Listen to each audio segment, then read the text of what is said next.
Mis hermanos, Dios los bendiga muchísimo. Es nuestra oración que así sea, que Dios tenga su mano sobre ustedes y que sean bendecidos. La semana pasada estuvimos leyendo el capítulo 5 del libro de los Hechos y se puso bastante bueno, se puso bastante interesante. Vimos qué pasó con Ananías y con Zafira. Yo tenía entendido que este problema era un asunto de dinero y resulta que no, era un asunto de no cumplir con un voto, con una promesa hacia Dios. Y el castigo fue muy fuerte y entendimos que el día de hoy probablemente nosotros sigamos vivos, pero cuando nos equivocamos, cuando fallamos, lo que sí se muere o lo que sí se destruye es todo lo que ya habíamos edificado. Nuestro crecimiento espiritual se va para abajo.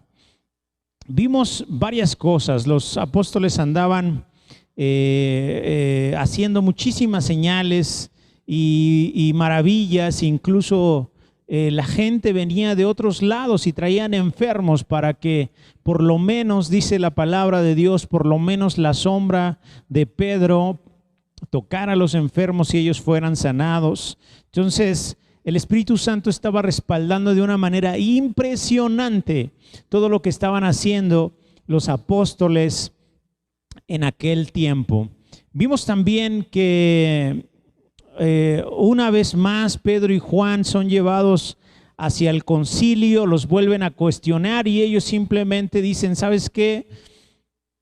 Es importante que primero obedezcamos a Dios antes que a los hombres. Y vimos que los azotaron, los dejaron libres después, porque uno de los fariseos, doctor de las escrituras, pues le aconsejó al concilio que pues los dejaran, porque si la obra era de Dios iba a permanecer, pero si la obra no era de Dios iba a desaparecer. Entonces ellos salen de ese juicio, de ese concilio, golpeados, lastimados, insultados, pero a pesar de todo eso salen gozosos de ese lugar y nos dan una tremenda lección a nosotros, los que vivimos hoy con libertad de culto, libertad de expresión. Entonces Vamos a leer hoy el capítulo 6, es un capítulo muy corto, así que hoy va a tener más tiempo libre y empezaríamos con el versículo 1.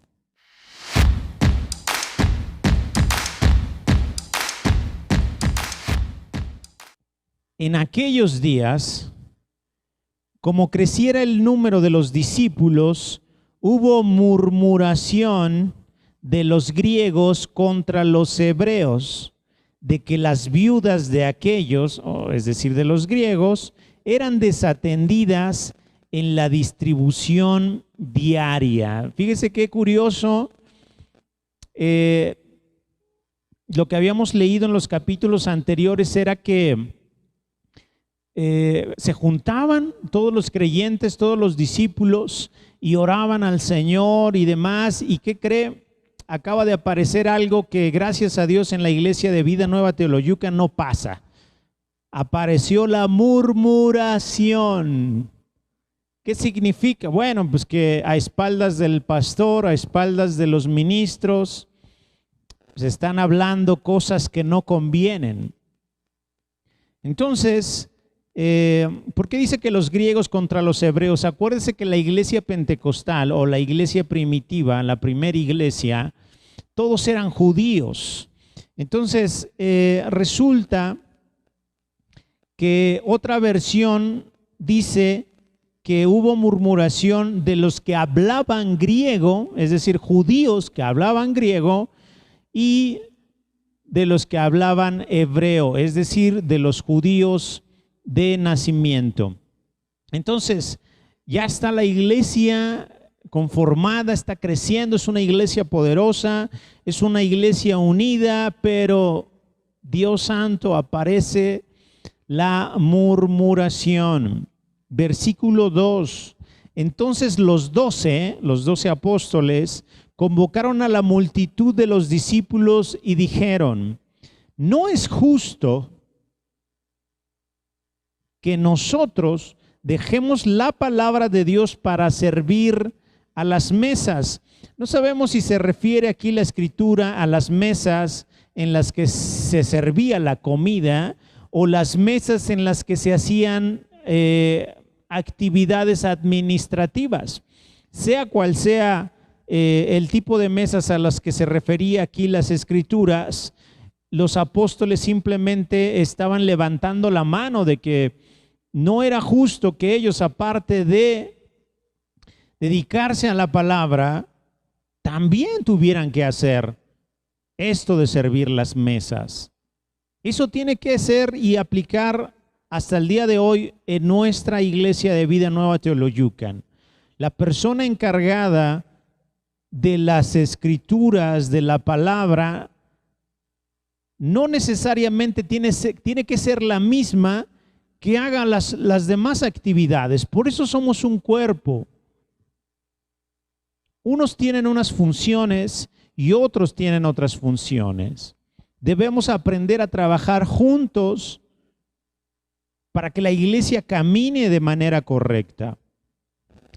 El versículo 3 dice: busquen pues, hermanos, de entre ustedes a 7 varones de buen testimonio, llenos del Espíritu Santo, llenos de sabiduría, a quienes encarguemos este trabajo.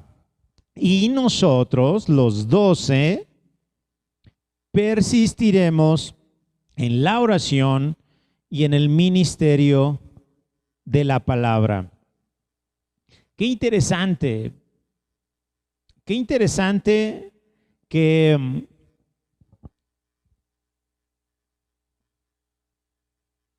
las personas a las que iban a escoger deberían tener ciertas características. No podían escoger a cualquiera. Entonces vimos y le enumeré 3, no sé si se dio cuenta, pero la primera es que tuvieran un buen testimonio. Es decir, que su forma de vivir, su estilo de vida en su casa, en su trabajo, los respaldara. 2, que estuvieran llenos del Espíritu Santo. Y 3, que estuvieran llenos de sabiduría. ¿Para qué? Pues para tomar decisiones, porque los iban a poner al frente de ciertas responsabilidades. Si las mesas a las que se refiere aquí fueran de temas administrativos, entonces estas 7 personas también se iban a encargar ahora de recibir el dinero de los que estaban donando a la causa y administrarlo, repartir según las necesidades que se fueran generando. Entonces no era cualquier trabajo el que iban a empezar a hacer estas personas. El versículo 5 dice que agradó la propuesta a toda la multitud y eligieron a Esteban, varón lleno de fe y del Espíritu Santo, a Felipe, a Prócoro, a Nicanor, a Timón, a Parmenas y a Nicolás, prosélito de Antioquía. Yo no lo sabía, pero investigando, resulta que estos 7 nombres que estamos leyendo aquí son nombres griegos.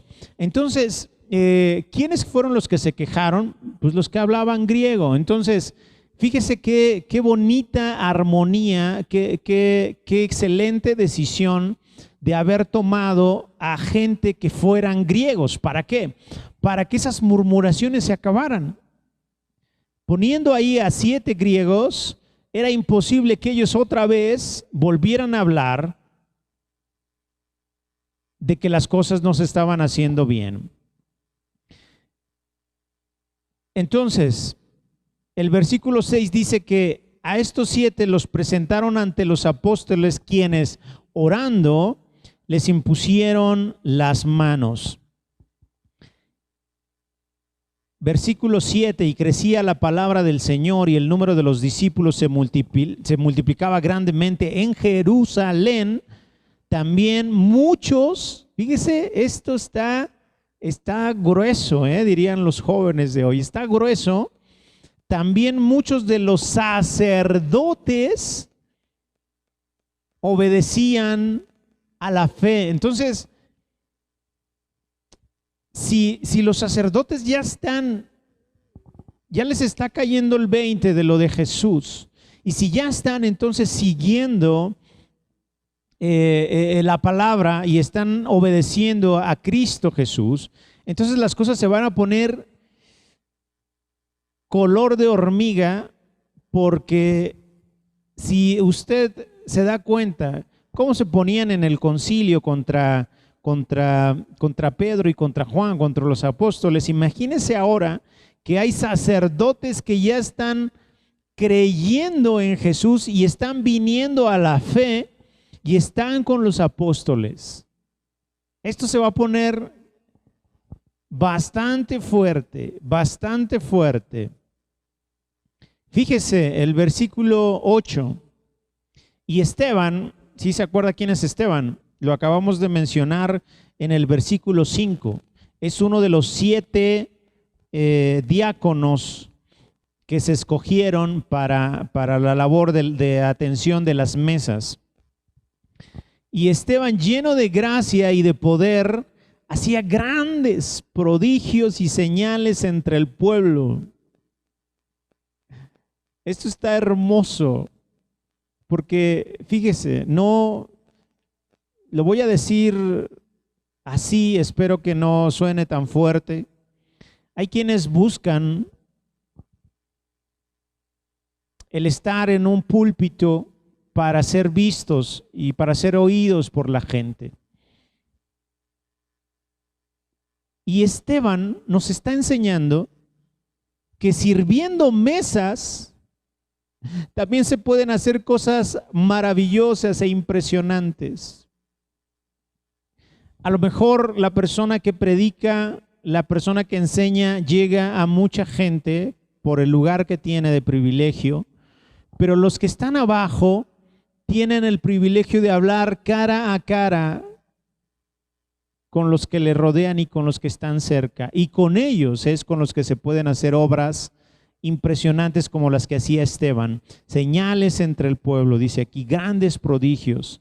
Versículo 9, entonces se levantaron unos de la sinagoga llamada de los libertos, y de los de Cirene, y de Alejandría, y de Cilicia, y de Asia, disputando con Esteban. Es decir, en un debate abierto, completo. Obviamente los de la sinagoga defendiendo todo lo que es, digamos que el Antiguo Testamento, y Esteban defendiendo y asegurando que Jesús es el cumplimiento de todas las profecías del Antiguo Testamento. Entonces había un debate fuerte ahí. Y fíjese el versículo 10, este está genial. Dice, pero no podían resistir. No podían resistir a la sabiduría y al espíritu con que hablaba Esteban. No podían resistir. El Espíritu Santo estaba respaldando de una manera impresionante a Esteban, que los de las sinagogas, los religiosos, a pesar de que le echaron un montón, porque ya vio usted que eran de diferentes sinagogas, no podían resistir lo que Esteban hablaba. Versículo 11. Entonces sobornaron a unos para que dijesen que le habían oído hablar palabras blasfemas contra Moisés y contra Dios. Estos señores no lo querían acusar de algo, de cualquier cosa, Esta acusación es la misma acusación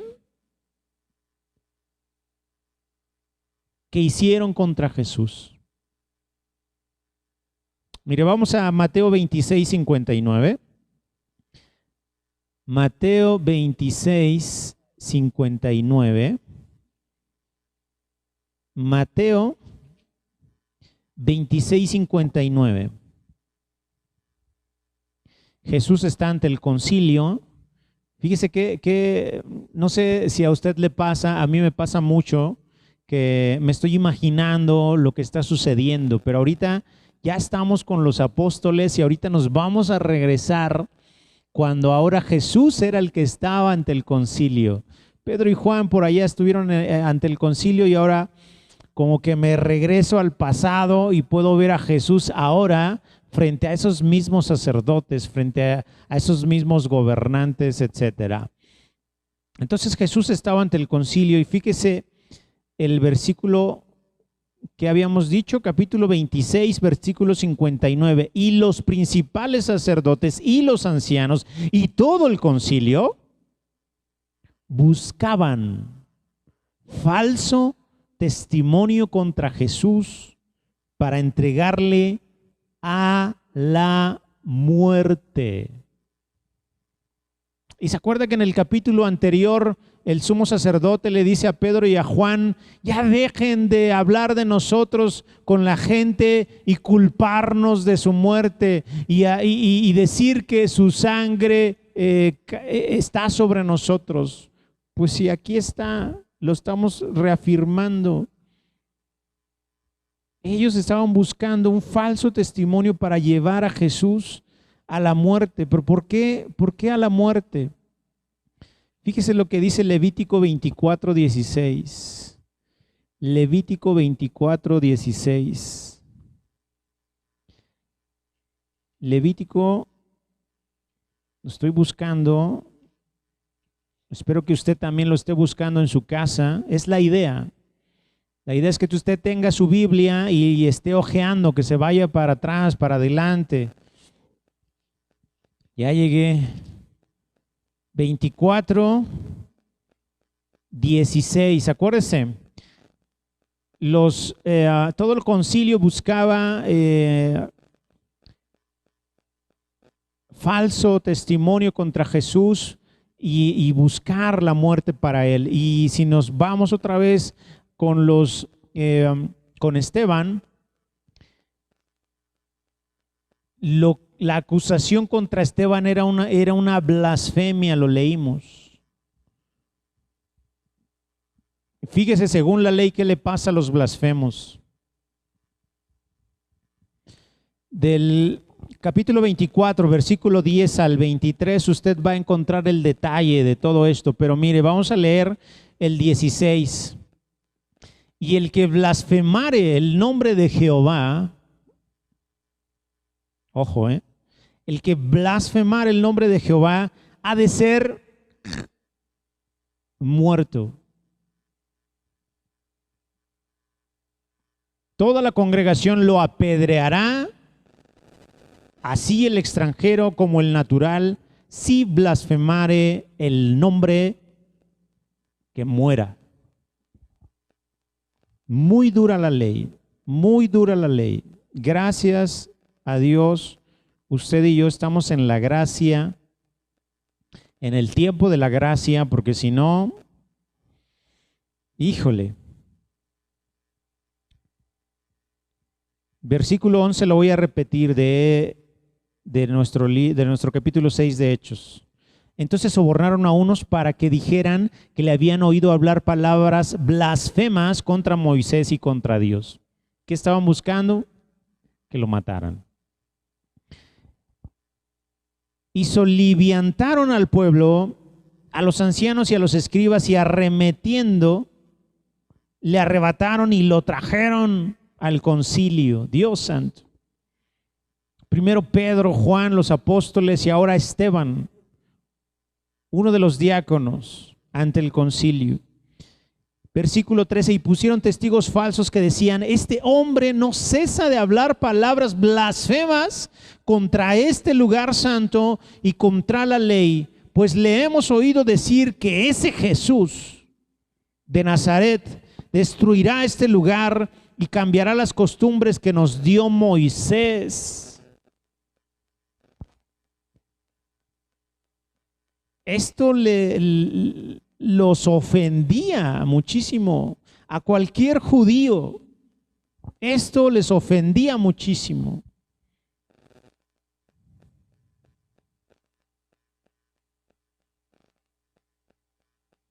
Entonces todos los que estaban sentados en el concilio, al fijar los ojos en él, en Esteban, vieron su rostro como el rostro de un ángel. ¡Qué maravilla! ¡Qué maravilla! Esto me recuerda obviamente a Moisés cuando bajó de allá del monte Sinaí y su rostro resplandecía por haber estado en la presencia de Dios. Échele un vistazo a Éxodo 34, versículo 29. Vamos a leerlo. Éxodo 34.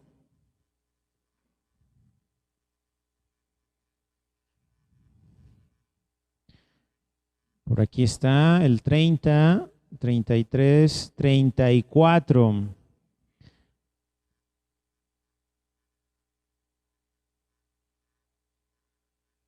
Fíjese, versículo 29, esto está genial. Y aconteció que descendiendo Moisés del monte Sinaí, con las 2 tablas del testimonio cargándolas en la mano, al descender del monte, no sabía Moisés que la piel de su rostro resplandecía después que hubo hablado con Dios. Y qué genial está todo esto. Y se lo digo así porque Moisés ni se dio cuenta que su rostro estaba resplandeciendo y Esteban no se dio cuenta que su rostro estaba resplandeciendo porque lo exterior era secundario tanto para Moisés como para Esteban. Ellos traían dentro un anhelo y una pasión por Dios y por Jesús. Y ese anhelo y esa pasión los llevaba a tener una relación constante con su Padre, con su amigo, con su Señor. Y eso hacía que su rostro resplandeciera y ni cuenta se daban. Lo único que ellos querían era estar con su Señor, con Jesús. Moisés en aquel tiempo con Dios. Tenemos un ejemplo hermoso de Esteban.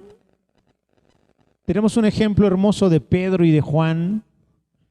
Y como le dije la semana pasada, tenemos mucho que aprender, tenemos mucho que madurar. ¿Qué le parece si oramos? Y la siguiente semana nos veríamos con el capítulo número 7. Padre, muchas gracias por esta oportunidad. No hay capítulos cortos ni hay historias que no tengan una esencia hermosa tuya. Padre, ayúdanos a ser como esos hombres que anhelaban tanto estar contigo que su rostro resplandecía y ni cuenta se daban. Ayúdanos a buscarte de tal manera, oh Padre, que tu Espíritu Santo nos respalde, oh Rey. Ayúdanos a estar cerca de ti. Ayúdanos a estar cerca de tu palabra. Ayúdanos, oh Padre Santo, a ser las personas que tú quieres que seamos. En el nombre de Jesús. Amén.